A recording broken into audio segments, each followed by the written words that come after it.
Ciao cari amiche e cari amici e bentornati sul nostro canale. La video recensione di oggi ci porta a uno degli aspetti di romantica che trovo, passatemi il termine, tra i più gustosi. Parliamo praticamente del cibo e della cucina nell'antica Roma.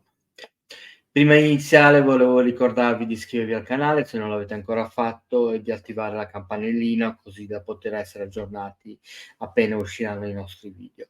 E ora diamo inizio alla video recensione, ma prima sigla.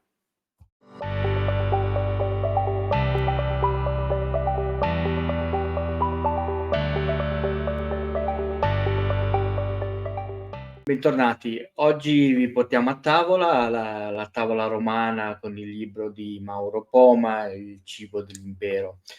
In questo video devo confessare una sorta di conflitto di interessi perché la cucina è una mia grande passione al pari di quella della storia romana, quindi se vedete qualche spinta d'entusiasmo in più almeno sapete il motivo. L'autore Mauro Poma è conosciuto nel nostro canale, è un neoscrittore con all'attivo un altro libro che abbiamo recensito qui sul canale, lo troverete nel link in alto, ve lo lascio se volete poi riprendere la video recensione. È un autore esordiente, tra i quali apprezzo di più, e con questo libro sulla cucina devo dire che sono rimasto piacevolmente soddisfatto. Ci sono alcune cose che secondo me potevano essere messe in modo diverso, ma parlo a livello di pubblicazione, ma ne discuteremo comunque poi più avanti in modo più preciso. Il libro ci racconta il rapporto degli antichi romani avevano con il cibo. Siamo sempre stati abituati a vedere, se avete presente quei film storici, quei grandi colossal in cui si parla di Roma antica, in cui ci sono sfarzosi e lussuosi banchetti con cibo che sembrava che ne arrivasse da chissà dove in quantità industriali. Ma poi alla fine sarà stato veramente così? Ci saranno stati veramente questi grandi banchetti? Di sicuro erano cose riservate ai pochi e credo anche, ma nel libro lo scoprirete, non voglio anticiparvi più di tanto, erano privilegi riservati a soltanto ad alcune persone, ad alcune categorie e sicuramente per alcuni eventi speciali. Ma non soltanto questo, il pregio di questo libro è che ci porta a una conoscenza più approfondita riguardante il cibo romano.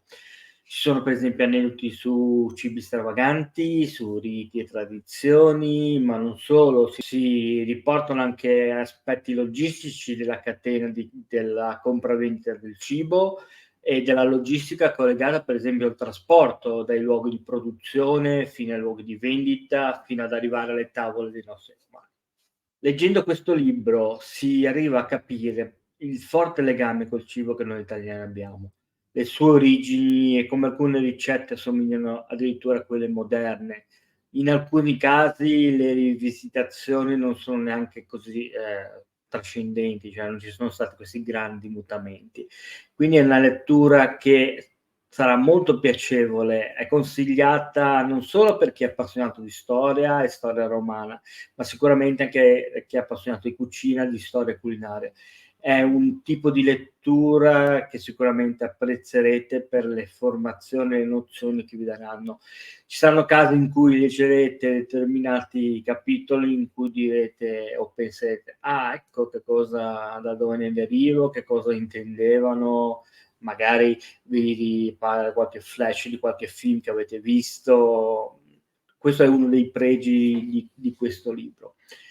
Passando invece al libro a sé, cioè il libro proprio fisico, ci sono delle cose che purtroppo non mi sono piaciute molto. Innanzitutto partiamo dal dire che la casa editrice è la Mondadori, quindi una casa di tutto rispetto, una casa storica italiana, ma ci sono scelte che non ho ben compreso e che sono sicuro che non dipendano, siano dipese dall'autore. Il libro, la struttura del libro E sembra quasi che facesse parte, non so se qualcuno se le ricorda, quelle vecchie collane dei tascabili appunto della Mondadori, anche se non c'è un riferimento su questa pubblicazione, di solito c'era scritto i tascabili o qualcosa del genere. Le dimensioni non sono molto grandi e questo, a mio avviso, crea un problema di cui parleremo tra poco. Il problema di cui vi parlo è un aspetto che di per sé è una particolarità del libro, di come è stata pensata dall'autore, una particolarità molto interessante, ovvero all'interno dei vari paragrafi si possono trovare delle piccole schede in cui sono approfonditi alcuni argomenti. Questa che vedete qui di lato, per esempio, è la scheda all'interno del paragrafo, interessante, come per esempio dove nacque il vino con varie informazioni, che è uno degli aspetti che rende questo libro particolare, ma, è anche uno degli aspetti che ho trovato ha creato anche qualche problema. Perché? Perché queste schede qua, nel caso di quella che vi ho fatto vedere io prima del libro, era abbastanza piccola e si chiudeva tutto in una pagina e anche dal punto di vista visivo stava anche molto bene. Ma ce ne sono altre che, sono abbastanza lunghe. Allora cosa succede? Data la struttura piccola del libro, succede che ne hai una parte, in alcuni casi piccola, che inizia in una pagina e l'altra poi finisce nell'altra pagina. Ma addirittura ci sono dei casi in cui inizia su un fronte di una pagina e poi devi girare per farla continuare, far finire sull'altro fronte della pagina. Questo visivamente non è proprio carino da vedere, non è molto bello da vedere. Sì, mi direte: è una cavolata, son le solite cose, un libro è un'altra cosa, un libro è il contenuto." Sì, è vero, un libro è un contenuto, però a me fa piacere quando leggo un libro che abbia una certa struttura, sia fatto in un certo modo, che mi dia anche piacere dal punto di vista visivo di potermi approcciare a lui. Per carità, ripeto, le schede sono molto interessanti, la trovata è molto bella da parte dell'autore, quindi trovo molto appropriato quell'inserimento di queste piccole schede. Ripeto, se il libro fosse stato anche un pochino più grande, magari si sarebbe riuscito a strutturare meglio le pagine in maniera tale che queste schede non risultassero tagliate così di brutto, perché per alcuni sono grandi cavolate, per altri, e vi garantisco non sono soltanto io, non è un bel vedere. Però al di là di quello, ripeto, l'idea è piacevole, il contenuto è sicuramente interessante e aggiungono quel più al libro che sicuramente, lo arricchisce sempre di più. Per carità, ripeto, qua parliamo di gusti personali, qua parliamo, anche se ripeto, non è soltanto una mia idea, da quello che, ho chiesto in giro e ho capito in giro. Però sono cose che influenzano. Stesso discorso se partiamo dalla struttura base del libro in sé, cioè le pagine per capirci. Le pagine non sono bianche, sono su un crema parecchio scuro e uno dei problemi che ha è il contrasto con il testo scritto. Un contrasto perché? Perché innanzitutto il font è abbastanza piccolo. Anche un carattere, un grado in più sarebbe stato perfetto e la lettura sarebbe stata molto più piacevole. Ma soprattutto è molto chiaro il colore.